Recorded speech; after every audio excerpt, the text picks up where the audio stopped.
In my hospital room, my daughter ripped the monitor leads from my chest and whispered, "If you'd just signed those papers, Mom, none of this would be necessary." But a doctor was standing right outside. She'd seen everything. She stepped in, eyes sharp, voice calm. "Step away from the patient. Security is already on the way." My daughter's face went pale. My son-in-law started scrambling for excuses. But 10 minutes later, they were both in handcuffs. And I realized something that made my blood run cold. This wasn't panic. This was planned. Thank you for being here with me. Before we continue, please take a moment to let me know where you're watching from. Your city, your country, anywhere in the world. Reading your comments reminds me that I'm not alone in this. And just so you know, some parts of this story contain dramatized elements for storytelling and educational purposes. Some details have been adjusted, but the message behind it is meaningful and helpful. My daughter's voice cut through the fog of medication before my eyes could focus. Sharp, cold. Nothing like the voice that used to read me bedtime stories. Finally, she's been milking this for attention as usual. I tried to open my eyes fully, but the fluorescent lights felt like needles pressing into my skull. My body, all 60 years of it, felt like wet concrete. Heavy, unresponsive. Every breath sent jagged pain through my chest, and my right wrist throbbed beneath what felt like a cast. The last clear memory I had was metal folding in on itself, my car spinning. A stranger's voice yelling that help was coming. Then sirens. Then nothing but this tangled in wires, one arm wrapped in something stiff, my ribs screaming. "Mom, can you hear me?" Vanessa, my daughter. 34 years old, standing at the edge of my hospital bed, like she was inspecting damage she didn't believe was real. Her husband Travis hovered behind her, checking his phone. I managed to nod, throat too dry to speak. I reached for the water cup, but my hand shook so badly I couldn't grasp it. Vanessa watched me struggle. Didn't help. Just watched. "So dramatic," she said, glancing at the monitors beeping beside me. "You totaled your car for what, a few cracked ribs and a sprain?" Travis chuckled without looking up.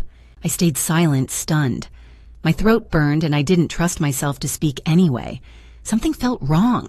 Vanessa leaned closer, her eyes flicking to the heart monitor, showing my pulse, the steady rhythm that proved I was still alive. "This beeping is so annoying," she said. Then she whispered, "You know, if you'd just signed those papers last month like I asked, none of this would be necessary." Papers. My mind tried to grab the memory, but everything was swimming through morphine. What papers? Before I could process it, her hand moved. Not toward me, toward the monitor. I watched confused as her fingers wrapped around the cable connecting the sensors to my chest. She didn't hesitate, didn't look around. She just yanked. The leads came free, the screen went black.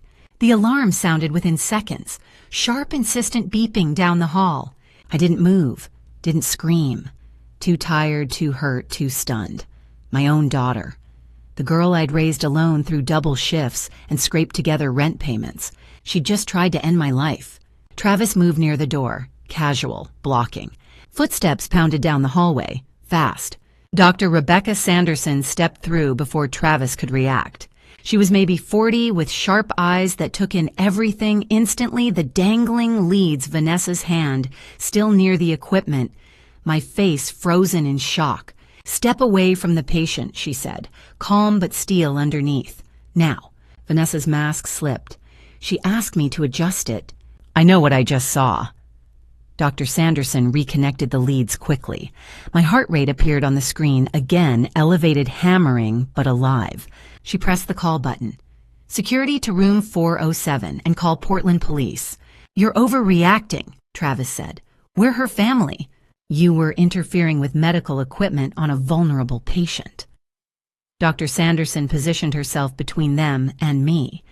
To me, her voice softened. "You're safe now, Mrs. Harris." 2 security guards arrived first, then 2 police officers.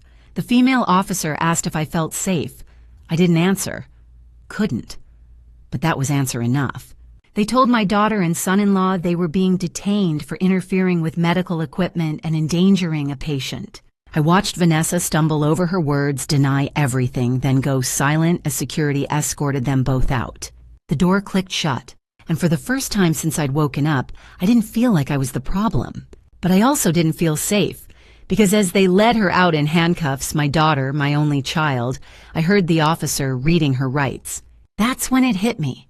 This wasn't panic or confusion. This wasn't a mistake. This was calculated. The detectives arrived within an hour of the incident. I sat propped up in bed, still tethered to monitors, my right wrist throbbing beneath the fresh cast. 2 officers, one older, gray-haired with a wedding band worn thin. The other younger, holding a tablet, pulled chairs close and spoke in low, steady voices. "Mrs. Harris, we need to understand what happened in this room today." I told them what I remembered. My daughter's cold eyes. The silence before she reached for the monitor, leads. The alarm. Dr. Sanderson rushing in. The officers took notes without interrupting. When I finished, the older detective nodded. "Dr. Sanderson has provided us with documentation," he said. "This wasn't the first time your daughter tried to interfere with your care." Dr. Sanderson entered the room, then carrying a thin folder. She set it on the bedside table and opened it carefully, her expression serious but calm. "Evelyn, I want you to see this," she said. "Over the past 3 days, while you were recovering from surgery, Vanessa attempted to access your medical chart 4 separate times. Each time, nursing staff denied her request. She also presented a power of attorney document to the records department, claiming authority to make decisions on your behalf." My stomach turned. "I never signed anything like that." "We know," Dr. Sanderson said gently. "The document was flagged immediately. The signature didn't match your hospital intake forms. Our legal team has already documented the attempted fraud." The younger detective looked up from his tablet. "We also have a witness statement from a staff nurse. She overheard your daughter speaking to someone on the phone in the hallway yesterday afternoon. The exact words were, 'The life insurance policy is too big to wait much longer. We need to move this forward.'" I felt the room tilt. My own daughter, talking about me like I was an obstacle, like I was already gone. "There's a pattern here, Mrs. Harris," the older detective said. "This was planned." A soft knock interrupted us. A woman in her early 60s stepped into the room. Short silver hair, bright blue eyes, a familiar face I hadn't seen in weeks. Dorothy Wagner, my best friend. My emergency contact. "Evelyn," she breathed, crossing the room quickly. She took my good hand in both of hers. "Thank God you're awake." "Dorothy, how did you—" "The hospital called me this morning," she said, her voice shaking slightly. "I drove straight from Beaverton. I've been in the waiting room for hours. They wouldn't let me up until the police finished their initial report." The officers exchanged a glance. "Ms. Wagner." The younger one said, "You mentioned on the phone that Vanessa Harris contacted you recently." Dorothy's jaw tightened. 2 weeks ago, she called me out of the blue, said she was worried about Evelyn, said Evelyn had been forgetting things, showing signs of confusion, maybe early dementia. She asked if I'd noticed anything. My breath caught. "Dorothy, I'm not—" "I know," Dorothy said firmly. "I told her you were sharp as ever, but she kept pushing. She wanted me to agree with her. She was planting seeds, Evelyn, trying to convince everyone around you that you were losing your mind." The older detective made a note. Classic isolation tactic. Undermine the victim's credibility with their support network. Dr. Sanderson spoke up. "We're moving Mrs. Harris to a secure floor. Restricted access. Only approved visitors. No exceptions." Dorothy squeezed my hand. "I'm staying with you tonight, and I've already called Vincent Monroe. He's an attorney who specializes in elder law. He's taking your case. He's willing to help." "He insisted," Dorothy said. "He'll be here first thing tomorrow morning." The officers stood. "We'll be in touch, Mrs. Harris. Vanessa and Travis Brennan are in custody. They'll be arraigned tomorrow. You're safe here." After they left, the room felt smaller, quieter. Dorothy helped me settle back against the pillows. My phone, still sealed in a plastic property bag, sat on the bedside table. Through the clear plastic, I could see the screen lighting up. Again, and again, and again. 23 missed calls, all from Vanessa. The threats had already begun. The nurse brought my belongings back the next morning. A clear plastic bag sealed with a hospital label, 1 wallet, 1 set of keys, 1 phone. The screen was cracked, spider-webbed fractures radiating from the upper left corner, but when Dorothy pressed the power button, it lit up. "Let's see what we're dealing with," she said quietly. I unlocked it with shaking fingers. The notification screen was a wall of red. 47 missed calls, all from Vanessa, all between midnight and 6 in the morning. Dorothy pulled a chair close. "May I listen to the voicemails?" I nodded. Oregon is a one-party consent state. If I agreed, she could legally record everything. She put the phone on speaker and pressed play. The first message was soft, almost gentle. "Mom, it's me. I know you're upset, but this is all a misunderstanding. Please call me back." The second was more insistent. "Mom, you're not thinking clearly. The medication is affecting your judgment. You need to talk to me." By the fifth message, the tone had shifted. "You're making a huge mistake. You're going to regret this." By the 10th, the mask was gone. "You think you can just cut me out after everything I've done for you. Don't think I'll let that happen."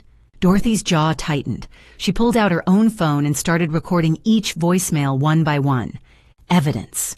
When the voicemails ended, I sat in silence. Dorothy scrolled further back. "Evelyn, when did Vanessa start asking you for money?" "I don't know. A year ago, maybe longer." She opened my text message history, months of conversations. Vanessa asking for $2,000 for car repairs, $5,000 for medical bills, $3,000 for an emergency. I'd sent the money every time. I was her mother. But the messages after each transfer were the same. When I asked about repayment, Vanessa's replies turned sharp. "Mom, you're getting confused again. We talked about this. You said it was a gift. You don't remember, do you? Maybe you should see a doctor." Dorothy's voice was steady. "She's been setting this up for months, building a narrative that you're losing your memory." I felt sick. "Evelyn," Dorothy said gently, "we need to check your bank accounts. Now." My hands were shaking as I opened the banking app. Joint with Vanessa set up years ago when she was in college. I'd never removed her name. The screen loaded. Checking account. Balance $3,247.82. I stared at the number. There should have been $47,000. Dorothy leaned over my shoulder. "Scroll down, check the transaction history." I scrolled. March 15th. Withdrawal. $15,000. March 10th. Withdrawal. $12,000. February 28th. Withdrawal. $8,200. On and on, dozens of withdrawals, all in the last 3 months. Dorothy frowned. "Why didn't you get alerts?" I tapped on the account settings. My stomach dropped. Contact information primary. Email v.harris.notifications@gmail.com. Primary phone 97155588834. Not my email, not my phone. "She changed it," I whispered. "All the alerts went to her, not mine." When Dorothy asked, I checked the history. Contact information last updated January 18th, 2024. 3 days after I'd given her my debit card during my surgery recovery. "She planned this from the beginning," Dorothy said. She was already dialing. "Vincent Monroe, we need you here now. Evelyn's accounts have been drained." Monroe's voice came through the speaker. "Take screenshots of every transaction. Forward them to my office. Evelyn, do you have any life insurance policies?" I nodded. $250,000. Vanessa is the beneficiary. A pause.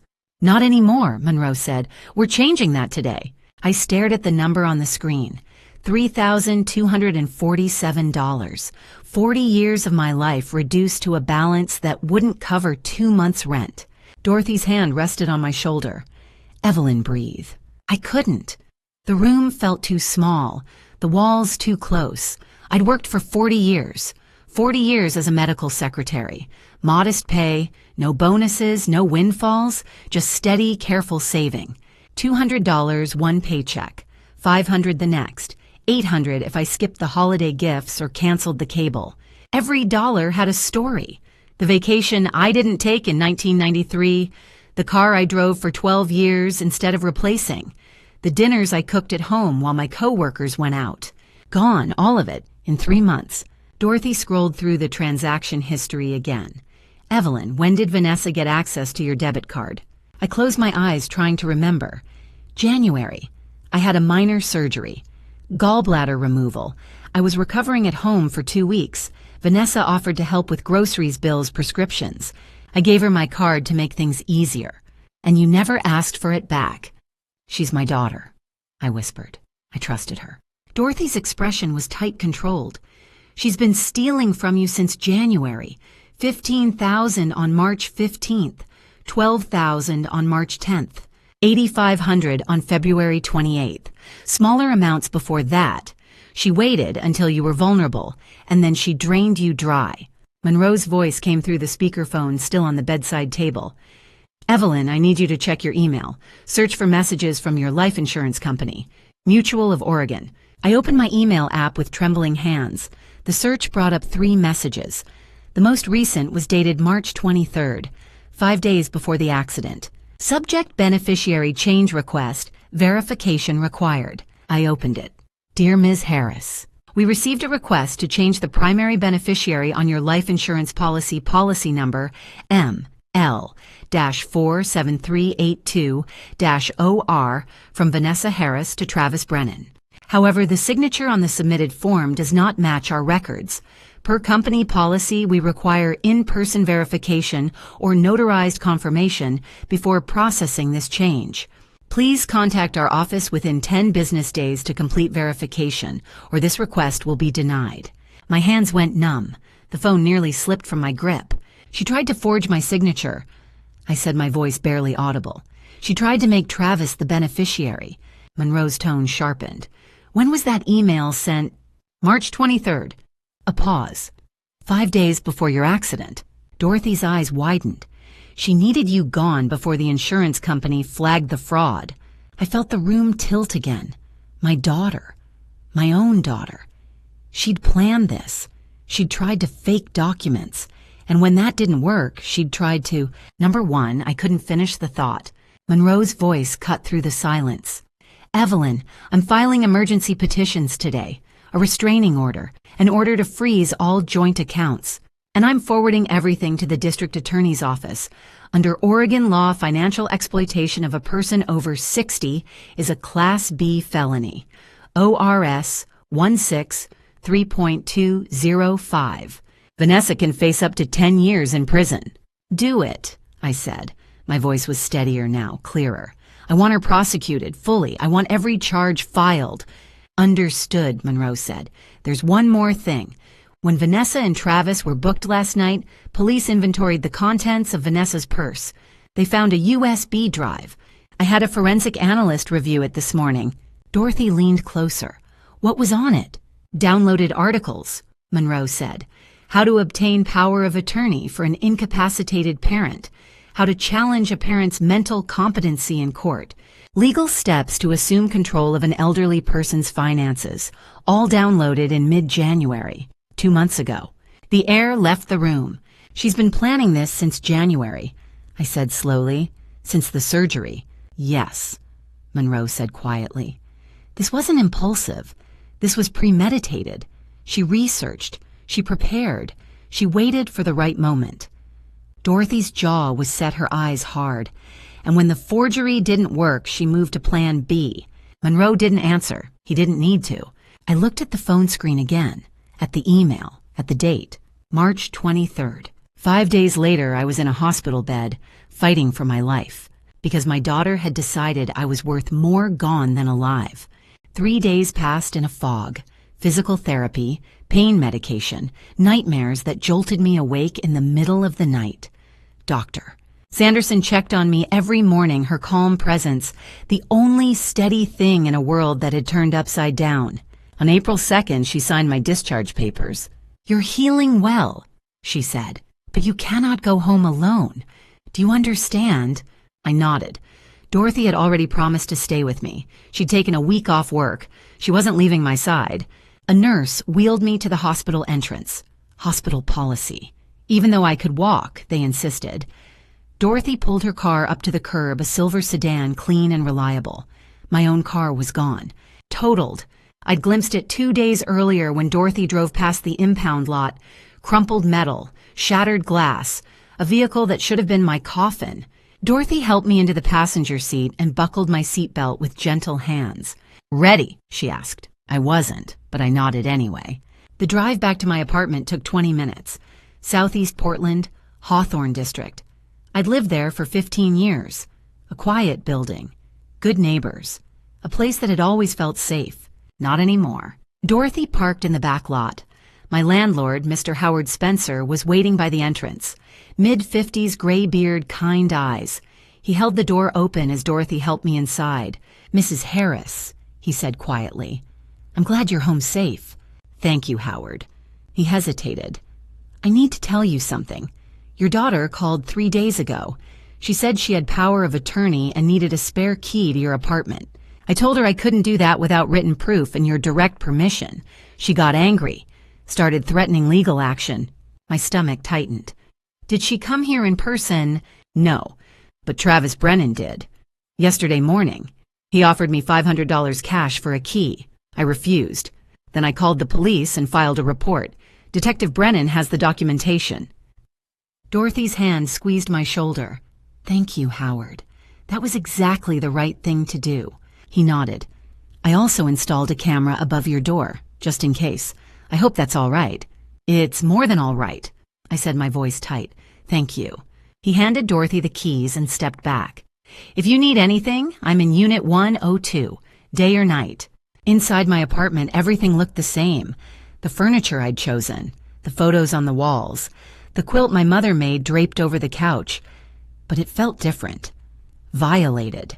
Like someone had been here even though nothing was out of place. Dorothy locked the door behind us. Deadbolt chain. She checked every window, every closet, every shadow.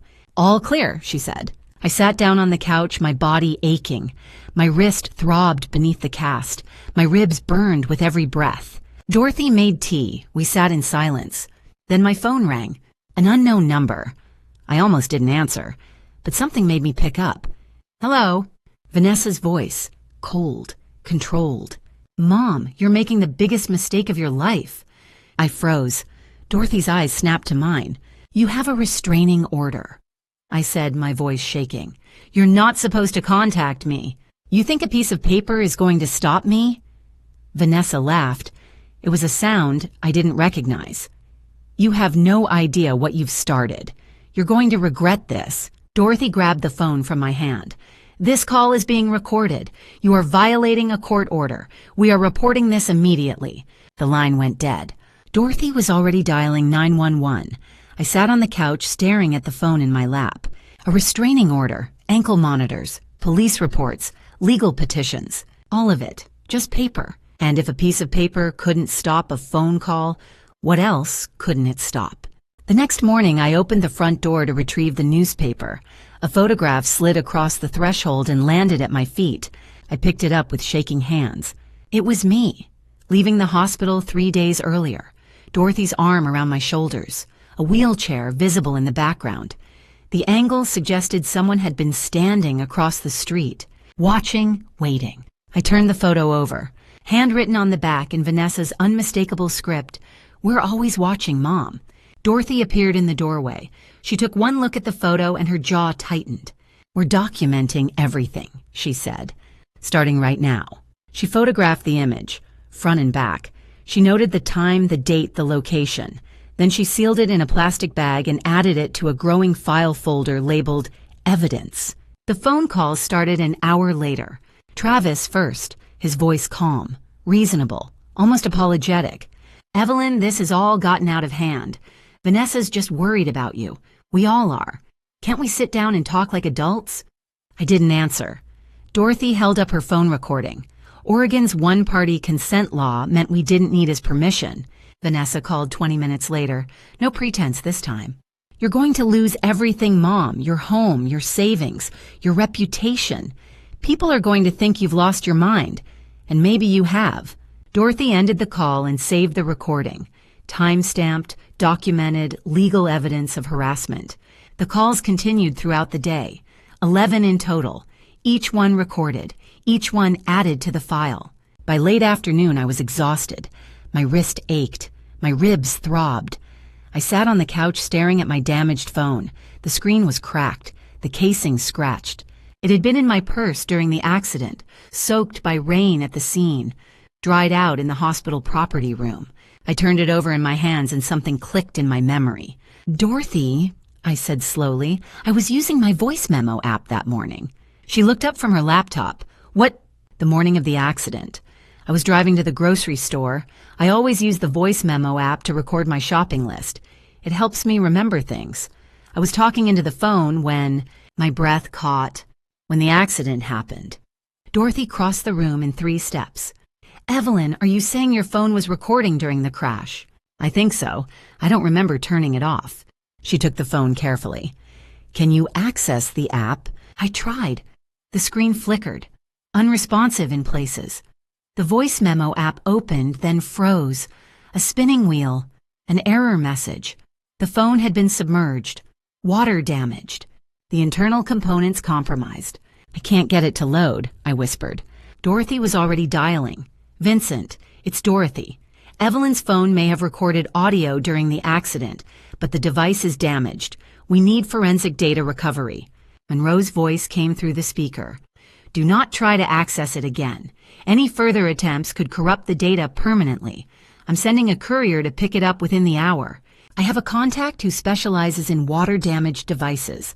It'll take 5 to 7 days for a full recovery, but if there's anything on that phone, we'll get it." "Thank you," I said, my voice barely audible. Monroe paused. "Evelyn, there's something else. Detective Sarah Brennan wants to re-interview you about the accident. They've located a witness they hadn't spoken to initially, a truck driver who was 2 vehicles behind you on I-205. He provided a statement yesterday." My heart pounded. "What did he say?" Detective Brennan didn't share details yet, but she also mentioned they've obtained traffic camera footage from that section of the highway. She wants to show it to you in person. Dorothy's hand found mine. "When?" "Tomorrow morning, 9 a.m. at the station." There was a pause. Then Monroe's voice, quieter now, more serious. "Evelyn, Detective Brennan asked me to tell you something. She said, 'Tell Mrs. Harris this was not an accident.'" The room tilted. Dorothy's grip on my hand tightened. "What does that mean?" I whispered. "It means," Monroe said carefully, "that the police believe someone caused your crash deliberately, and tomorrow we're going to find out who." The sound of breaking glass woke me at 2:07 in the morning. I sat up in bed, heart hammering. For a moment I thought I'd imagined it. Then I heard it again, the scrape of metal against window frame. Someone was trying to climb through my bedroom window. Dorothy appeared in the doorway, phone already in her hand. 911. She said into the speaker, her voice loud and deliberate.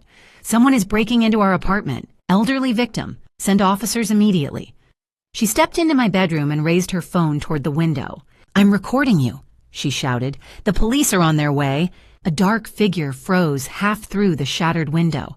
Hooded, gloved. I couldn't see a face. Just a silhouette against the streetlight outside. The figure dropped back through the window and disappeared. Dorothy grabbed my arm. "Come on, living room, now." We moved quickly. She locked my bedroom door behind us. We waited in the living room, lights on, door bolted. My hands shook. My chest ached with every breath. The police arrived 4 minutes later. 2 patrol officers. An elderly victim call gets priority response in Portland. They checked the apartment, cleared every room, examined the broken window. On my bedroom floor beneath the shattered glass was a brick. Wrapped around it, a piece of paper secured with a rubber band. One officer unwrapped it carefully using gloved hands. Block letters, black marker. "Withdraw the charges." No fingerprints. The brick had been handled with gloves. The paper, too. The second officer reviewed the building's security footage on a laptop. A figure in a dark hoodie had entered through the front door at 1:53 a.m. The door had been propped open, a violation of building policy. The figure moved quickly toward the rear stairwell. But the bedroom window faced the side alley, a blind spot. No camera coverage. "Can you identify the person?" Dorothy asked. The officer shook his head. "Height suggests male, approximately 5'10". Build doesn't match the descriptions we have for Travis Brennan or Vanessa Harris. This is someone else. An accomplice," I whispered. "Most likely," the officer said. "We'll forward this to Detective Brennan. But Mrs. Harris, I have to be honest with you. This apartment is no longer safe." Dorothy's jaw set. She's coming with me. We're leaving tonight. Now, I asked. Right now.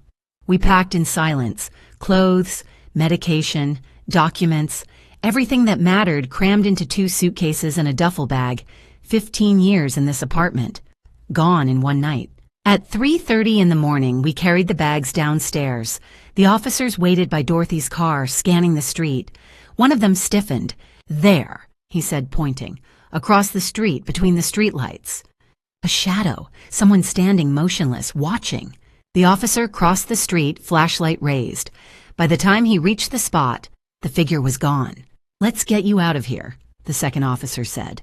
Dorothy drove. I sat in the passenger seat, staring out the window. The city blurred past, familiar streets. All of it felt distant now. Where are we going? I asked quietly. My place, Beaverton, 90 minutes away. We'll be there by 5. I nodded. Then I said the words I'd been thinking since the brick came through my window. I want to leave Portland, Dorothy, for good, somewhere they can't find me. She didn't answer right away, just reached over and squeezed my hand. We'll figure it out, she said, one step at a time. Dorothy handed me something as we merged onto the highway, a basic smartphone, still in the box. Picked this up yesterday, she said. Prepaid, your number's already ported. Monroe has it, so do the police. I took it. My damaged phone was somewhere in a forensic lab. This would have to do. As I unlocked the screen, a text came through. Monroe, sent at 5:04 a.m. Forensic team finished early. Recovered your voice recording. Sending encrypted file now. Evelyn, prepare yourself. What's on this recording will change everything. My hands went numb. Dorothy glanced over, saw my face. What is it? I showed her the message. Her expression shifted from exhaustion to something sharper. We're listening to it together, she said. Right now. If you're still here, pause for a moment and tell me. Do you think what just happened was right, or did it cross a line? Share your honest view in the comments before we go any further. And just so you know, the next part includes some dramatized elements for storytelling and reflection. If you'd rather stop here, that's completely okay. Dorothy's kitchen, 5 in the morning. The world outside still dark. I sat at the table, the new prepaid phone in front of me, Dorothy beside me. Vincent Monroe's voice came through the speaker, steady and professional. Detective Sarah Brennan had joined the call moments earlier.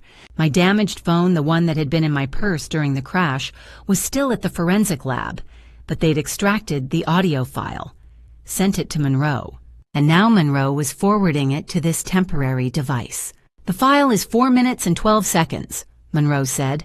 90% recovery. The critical sections are intact. My finger hovered over the play button. I couldn't move. Dorothy's hand covered mine. Together, she said quietly. I pressed play. 0000 to 0045. My own voice, calm, ordinary, reading aloud. Milk, eggs, bread. The crackers, Dorothy likes the ones with rosemary, olive oil.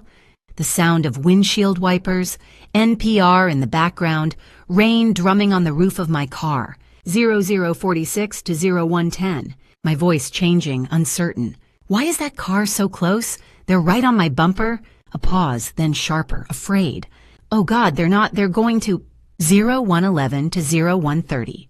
The crash, metal crunching, glass shattering. My own scream cut short. I flinched. Dorothy's grip tightened. 0131 to 0215. Silence. Rain. The faint hiss of a damaged engine. I'd been unconscious. 0216 to 0245. 2 car doors opening. Footsteps. Close. Getting closer. 0246 to 0320. A voice, cold, familiar. Vanessa. Is she gone? Check if she's gone. I stopped breathing. Travis. His voice shaking. I can't, there's so much. Vanessa sharper now. Is she breathing? Look at her chest. The sound of someone trying the car door. Travis. It's jammed. I can't get it open. 3:20 I 1 do 3:40 I 5. Vanessa panicking. Someone's stopping. I hear sirens. Travis desperate. What do we do? Vanessa clear and decisive. Get out of here. Now. Move. 0346 to 0412. Running footsteps. An SUV engine roaring to life. Tires squealing. Then sirens growing louder. A paramedic's voice distant and urgent. Ma'am, can you hear me? The recording ended. I sat frozen. My hands were numb, my chest tight. I couldn't breathe. Dorothy was crying beside me, silent tears streaming down her face. She checked, I whispered. She checked to see if I was gone, and when I wasn't, she ran. Detective Brennan's voice came through the speaker, low and controlled. Mrs. Harris, this is attempted harm causing serious injury with clear consciousness of guilt. They fled the scene without rendering aid. That's felony hit and run. Combined with the recording, we have proof of intent. Monroe's voice followed. Evelyn, this recording is admissible evidence. Oregon is a one-party consent state. You didn't know you were recording, but the device was yours, activated by you. It's legal, and it's damning. I nodded, though no one could see me. My throat was too tight to speak.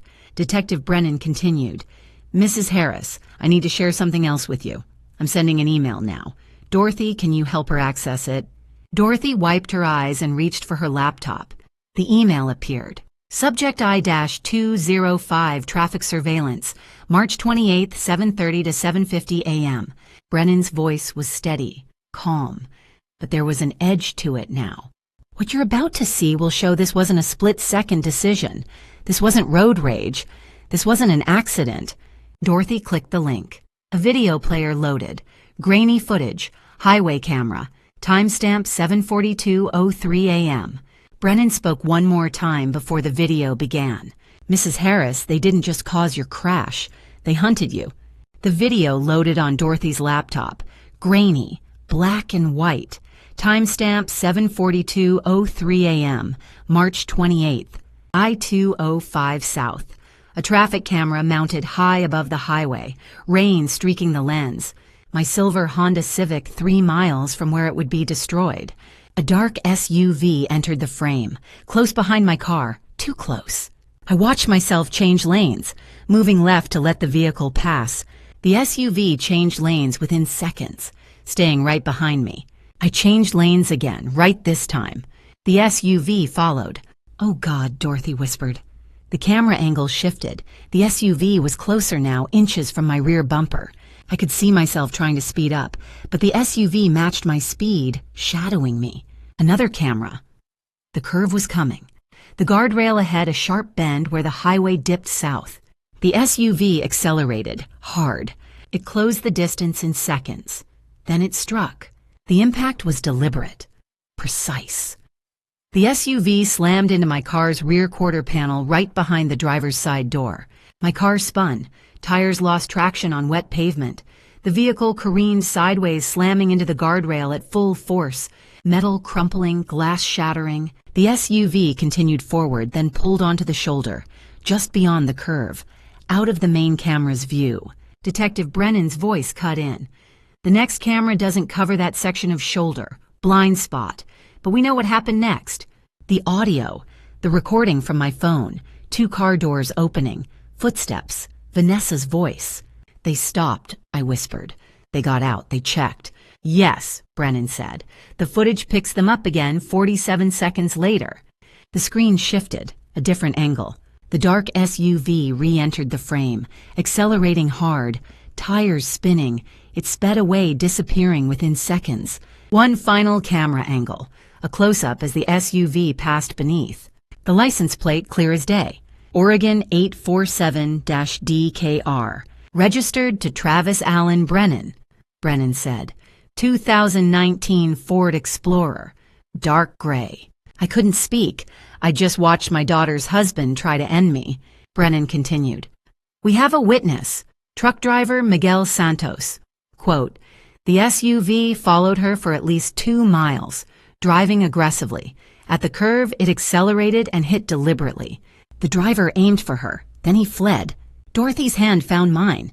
Monroe spoke. Forensic analysis confirms paint transfer. The paint on Evelyn's vehicle matches Travis's SUV. Brennan's tone sharpened. We're upgrading the charges. Attempted vehicular assault causing serious injury. Premeditated conspiracy. Felony hit and run. Arrest warrants are being issued this morning. Bail is revoked. Why? I whispered.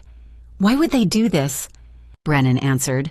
Travis Brennan has gambling debts totaling $83,400, underground poker $52,000, casino losses $18,000, online betting $13,400. Debt collectors came 2 weeks before your accident. Deadline was March 31st. Dorothy did the math. $43,000 stolen from Evelyn, $250,000 from life insurance. That's $293,752. Enough to cover the debt, Brennan said quietly. I felt cold, hollow. They'd calculated my worth, decided I was more valuable gone than alive. Brennan spoke again. Vanessa Harris has been fired from 3 jobs in 6 years, all for financial misconduct. Most recent was 2022, an elder care facility in Gresham, terminated for inappropriate financial interactions with residents. Dorothy's grip tightened. She's done this before. We believe so, Brennan said. A pause. Mrs. Harris, the name Richard Shepard. Do you know it? I frowned. No, who is he? Brennan's voice was careful. He was Vanessa's husband. 6 years ago. He passed suddenly, and Vanessa inherited everything. Richard Shepard was Vanessa's first husband, Detective Brennan said. He died 6 years ago. He was 68. The death certificate listed cardiac arrest. His daughter never believed it. I sat frozen. Dorothy's hand was still in mine. Brennan continued. Richard was a retired accountant, widowed, healthy, active. He met Vanessa in 2018 at a community college finance class. She was 28. He was 68. They married 4 months later. 4 months, Dorothy whispered. 8 months after the wedding, Richard was dead. Monroe's voice cut in. What did Vanessa inherit? The house, valued at $145,000. His savings account, $37,000, and a life insurance policy, $180,000. Total inheritance approximately $362,000. I felt sick, Brennan went on. Richard's daughter, Nicole Shepard, contested the will. She lost. The case was closed. Natural causes. No evidence of foul play.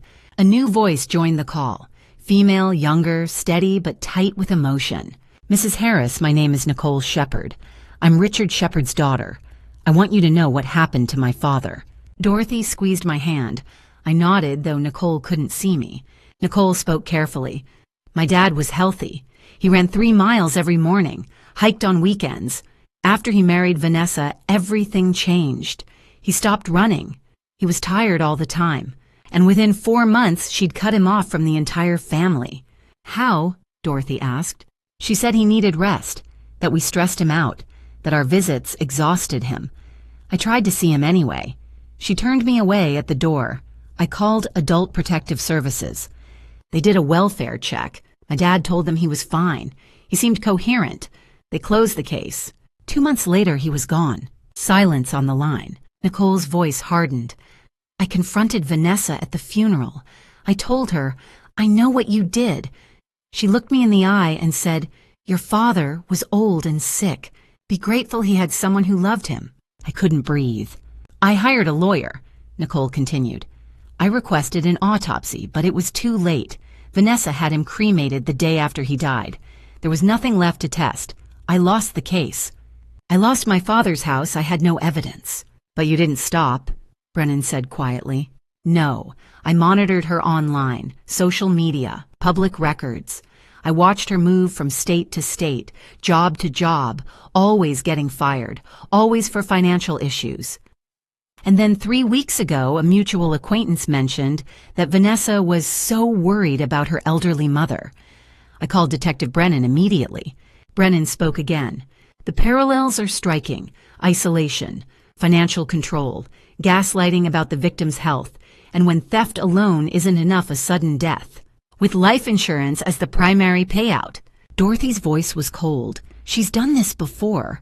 We believe so, Brennan said. I've petitioned the court for exhumation of Richard Shepard's remains. Modern toxicology can detect certain poisons in bone marrow even after 6 years.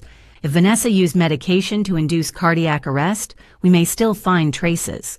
Monroe added, and there's no statute of limitations on murder. My hands were shaking. I'd thought Vanessa's plan was about money, about desperation, but it wasn't.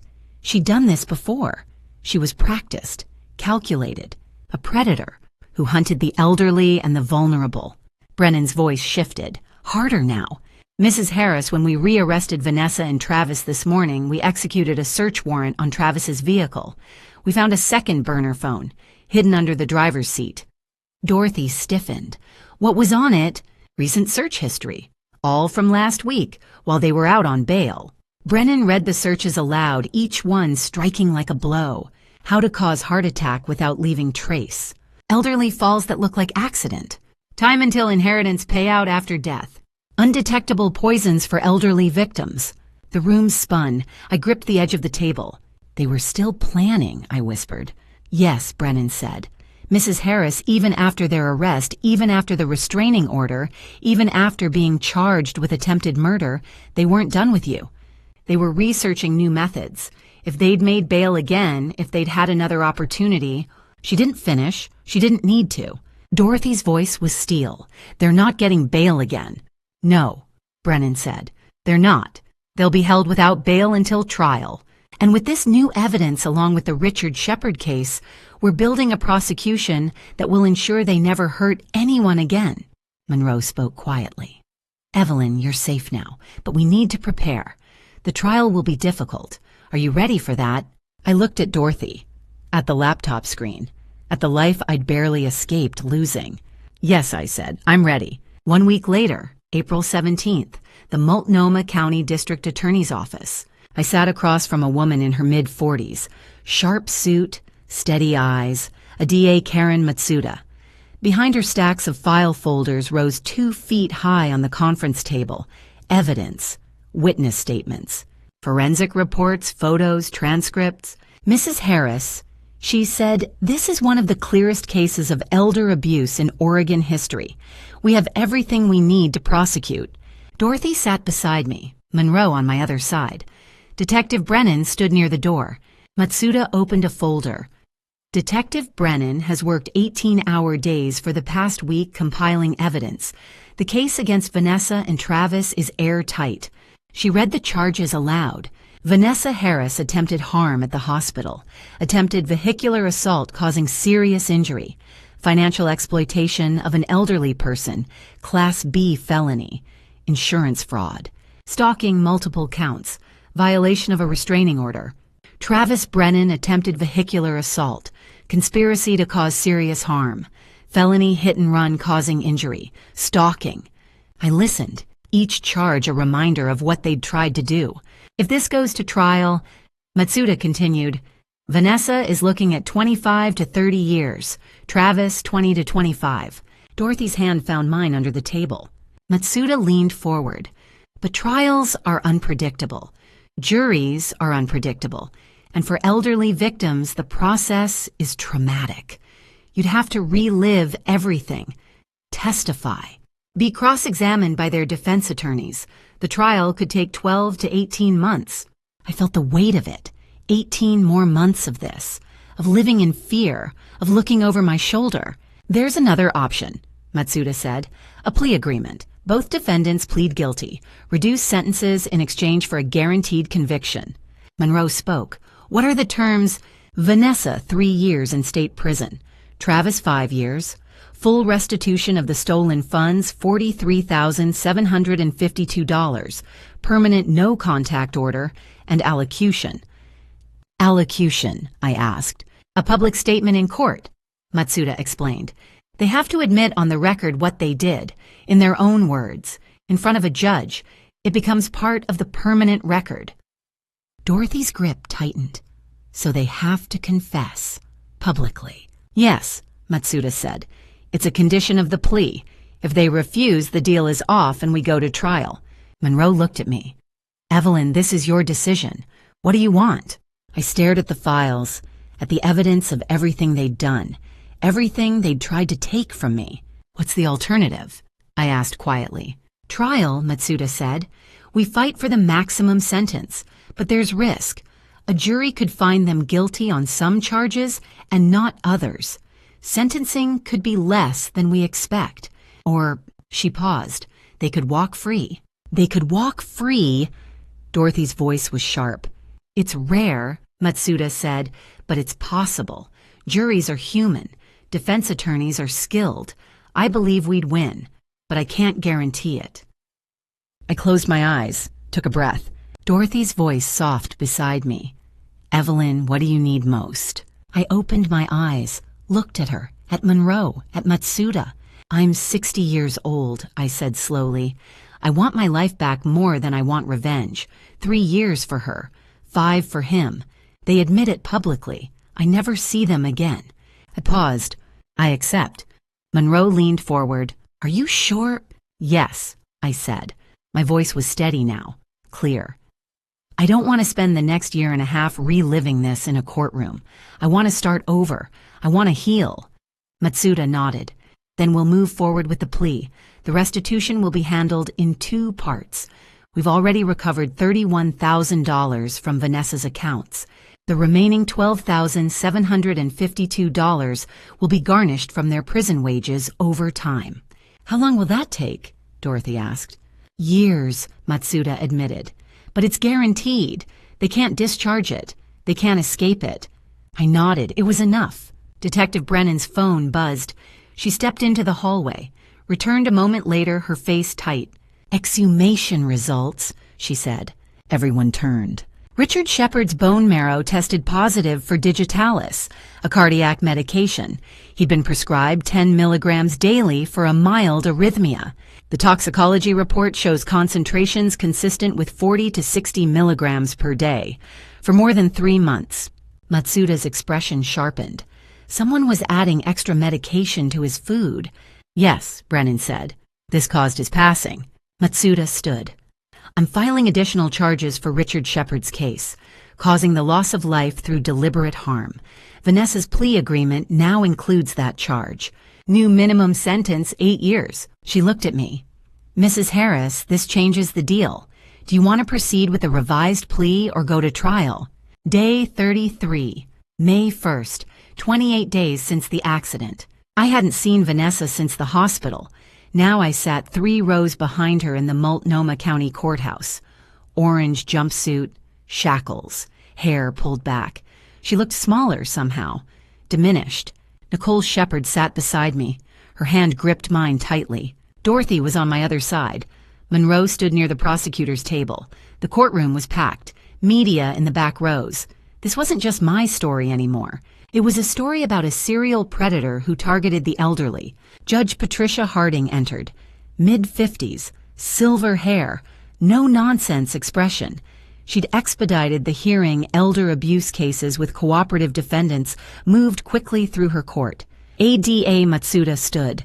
Your Honor, the defendants are prepared to enter pleas on all charges. The judge looked at Vanessa. Ms. Harris, you are charged with causing the loss of life in the 2nd degree in the case of Richard Shepard. How do you plead? Vanessa's voice was flat, emotionless. Guilty. Attempted harm causing serious injury to Evelyn Harris. Guilty. Financial exploitation of an elderly person. Guilty. Each word struck like a hammer. The judge turned to Travis. His charges were read. Attempted vehicular assault, conspiracy to cause harm, felony hit and run. Guilty. Guilty. Guilty. The judge set down her papers. The court requires allocution. Ms. Harris, you will state in your own words what you did. Vanessa stood. Her lawyer whispered something. She nodded. Then she spoke. Slowly. Clearly. Each word required by the plea agreement. I gave Richard Shepard excessive doses of cardiac medication over a period of 4 months. I did this deliberately until he passed from cardiac arrest. My purpose was to inherit his money and property. She paused, took a breath. I attempted to end my mother's life by disconnecting her life support equipment in the hospital. Before that incident, my husband and I deliberately caused a car accident intended to harm her fatally.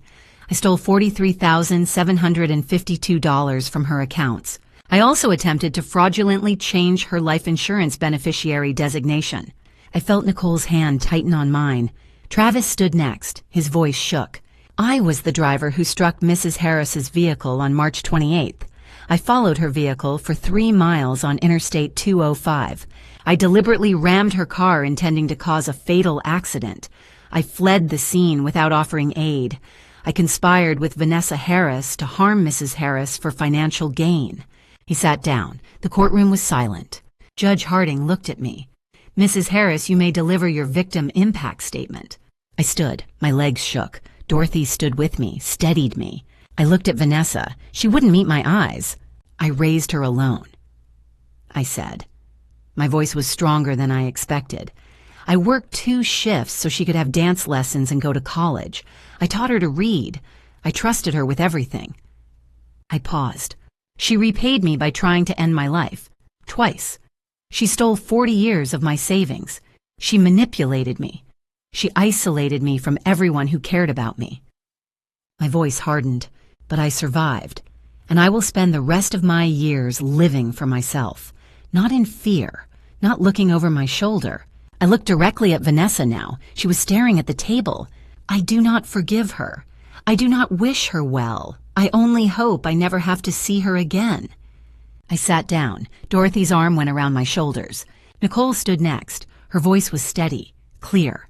Vanessa Harris took my father's life 6 years ago. I spent 6 years waiting for someone to believe me, waiting for justice. Thank you, Mrs. Harris, for being strong enough to stop her before she could do this to anyone else. She sat, wiped her eyes. Judge Harding delivered the sentence. Vanessa Harris, you are sentenced to 8 years in the Oregon Department of Corrections. Travis Brennan, 7 years. Full restitution of stolen funds. Permanent no-contact order upon release. The gavel struck. 2 officers moved forward. Vanessa stood, Travis beside her. As they were led toward the side door, Vanessa turned, just for a moment. Our eyes met. I waited, searched her face for something, remorse, regret, anything. Her lips moved, no sound, just the shape of the words. This isn't over. Then the door closed, the locks engaged. I sat frozen. Dorothy leaned close. What did she say? I couldn't answer, because I knew. Prison bars wouldn't change her. They would only delay her. Day 40, May 8th, 1 week after sentencing. Salem, Oregon, 60 miles south of Portland, 1 hour by car. But it felt like a different lifetime. Dorothy and I loaded the last box into the rental truck. I looked back at the apartment. 15 years. The place where I'd raised Vanessa. The neighborhood I'd called home. The city where my daughter had tried to end my life. I was 60 years old, and I was starting completely over. My wrist was still in a cast. 2 more weeks. My ribs ached when I lifted anything heavier than a book. But I could pack with one hand. I could drive. I could leave. We didn't take much. Most of the furniture stayed behind. Too many memories embedded in every piece. Dorothy drove the truck. I followed in her car. Interstate 5 stretched south. Portland's skyline shrank in the rearview mirror. Salem appeared ahead, smaller, quieter, softer. West Salem, tree-lined streets, older homes with wide porches, gardens everywhere, peaceful. The apartment complex was 2 stories, built in the 70s, well-maintained. My unit was on the ground floor, safer, easier. 1 bedroom, a small kitchen, a patio overlooking a shared garden, roses, lavender, bird feeders hanging from the eaves. It was nothing like the place I'd left, and that was exactly what I needed. We unloaded in silence. Dorothy hung curtains. I stacked books on shelves with my good hand. Marcus, a man in his 30s from the unit below, appeared at the door. Need help with anything heavy? He asked. Dorothy handed him 2 boxes. Thank you. An hour later, another knock. A woman in her 60s, flour dusted on her apron, warm smile. Welcome to the building, she said. I'm Gloria Bennett. I live across the hall. She held out a basket. Homemade sourdough rolls, still warm. The scent of rosemary filled the doorway. I bake every week, she said. If you ever want to learn sourdough, I'm happy to teach. It's easy once you get the hang of it. I took the basket throat tight. Thank you, that's very kind. She smiled and left. Dorothy looked at me. This place is different. Yes, I said quietly. It is. By evening, we'd unpacked most of the essentials. We ordered pizza, sat on the patio, watched the sun set over the garden. Birds sang in the trees. "How does it feel?" Dorothy asked.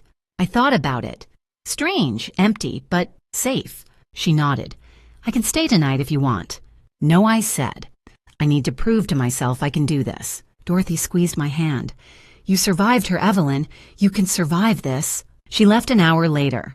I stood at the door, watched her car pull away. Then I turned back to the apartment. Silence. I checked the locks, twice, then sat on the couch, just breathing. No ghosts of Vanessa here. No memories of her voice, her lies, her cold eyes. Just the sound of birds outside and the safety of distance. That night, I slept without nightmares for the first time in months. At 11:47, my phone buzzed. A text from Monroe. Restitution update.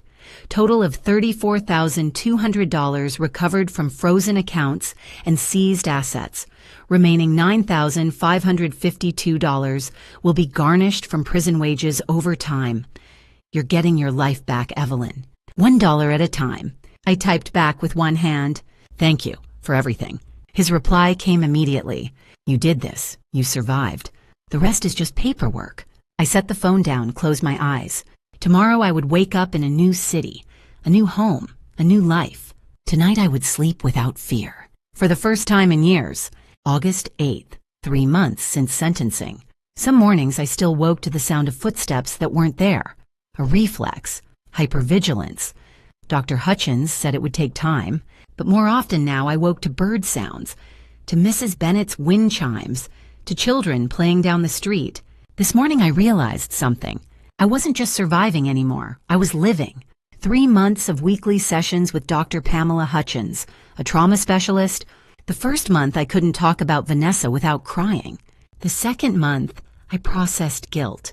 What did I do wrong? Dr. Hutchins repeated the same words until they finally sank in. "You didn't create her cruelty, Evelyn. You survived it." Now I saw her every 2 weeks. Progress. We focused on boundaries, self-worth, identity beyond being Vanessa's mother. It was still hard. I checked the locks twice every night. Occasional nightmares, lingering guilt. But I was sleeping better, eating regularly, smiling sometimes. My wrist cast had come off last month. My ribs had healed. I could breathe without pain. In mid-June, I started working part-time at the Salem Public Library. 3 days a week, 4-hour shifts. I didn't need the money. The restitution covered basics. But I needed the routine, the purpose. My co-workers were kind. They didn't know my story. Mr. Albertson, 82, came in every Tuesday. "You're very patient," he said once. "Not many people treat us old folks like that." I smiled. I know what it's like to be underestimated because of age. 2 afternoons a week, I taught Tech for Seniors at the Senior Center. 8 to 10 students. Email basics, video calls, safe online banking. Many were isolated, newly widowed, estranged from family. I shared carefully. I was isolated too. Family can be toxic. Choosing yourself is completely okay. Barbara, 67, confided her son had stolen money from her account. I gave her Monroe's card. "Call him, he helped me." She cried, thanked me. I was finding purpose in the pain. Dorothy came the first Saturday of every month, a tradition. We had lunch at the Silver Sage Cafe. The barista knew my order. "Decaf latte, extra hot, Mrs. Harris." "Yes, thank you." Dorothy smiled. "You look different, lighter." "I feel different," I said. Most days. Our friendship had deepened. It felt like sisterhood now. Monroe checked in quarterly.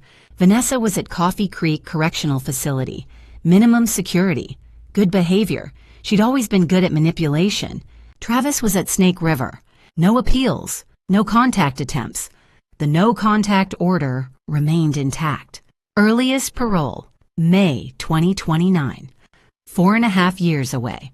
I checked their locations once a month now. Used to be weekly. Just to confirm they were still far away. I felt relief, not sadness. "She's where she belongs," I told Monroe once. A small jar sat on my kitchen counter, a gift from Mrs. Bennett. I'd named it Hope. Every week I fed it, watched it bubble and grow.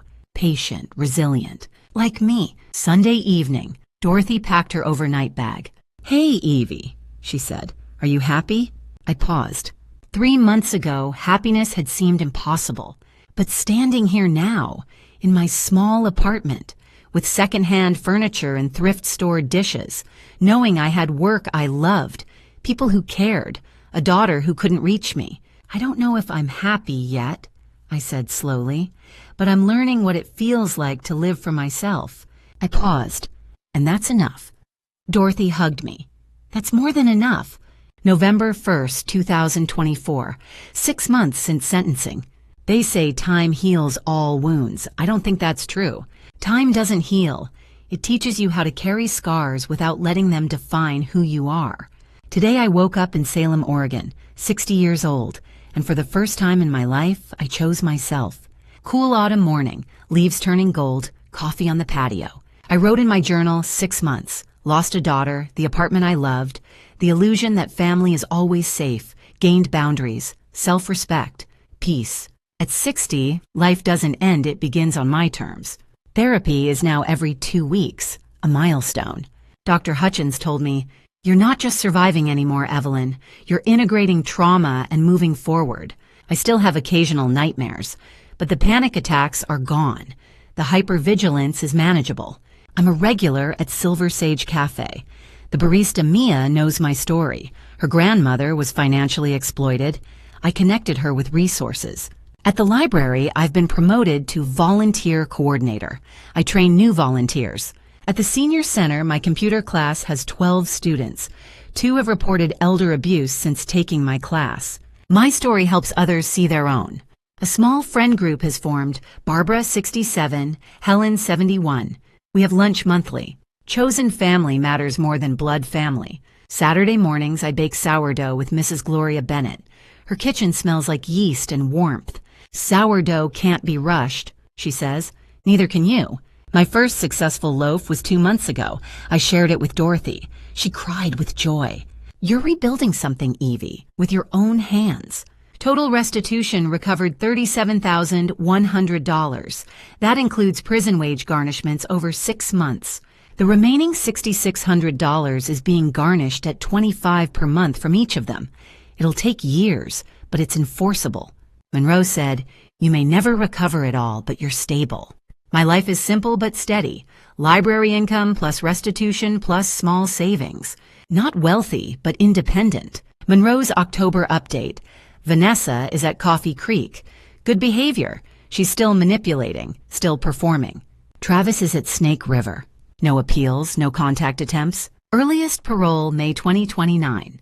I check their locations once a month, just to confirm. Relief, not revenge. She's contained. I'm free. Dorothy's monthly visits are sacred. Last weekend, she helped me hang photos. I was finally ready. No photos of Vanessa. I removed them from the frames. Instead, photos of me with Dorothy, Salem landscapes, my library team, my senior center group. You look so different, Dorothy said. Lighter. I feel like myself, I said. Maybe for the first time. We're planning Thanksgiving at her place. Chosen family. Afternoon walks at Minto Brown Island Park. Regular exercise. Internal monologue, I used to think 60 was the end. Vanessa weaponized that, but 60 just means I've lived long enough to learn expensive lessons. Acknowledging losses, I lost my daughter years ago. I grieved the daughter I thought I had, not the person she was. Acknowledging gains, I found myself, found my voice, found worth beyond motherhood. The complex truth, I don't hate her, but I don't love her either.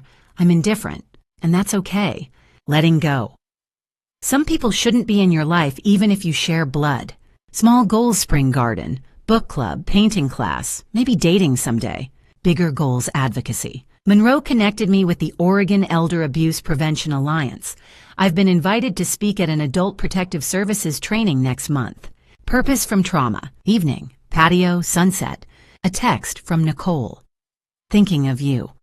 6 months since justice. Thank you for helping my father finally rest. I replied, thank you for helping me survive. Your strength gave me strength. At 60, I've learned I matter. My safety matters. My peace matters. I don't owe anyone, even my own daughter, access to my life if they use it to harm me. Boundaries aren't cruelty.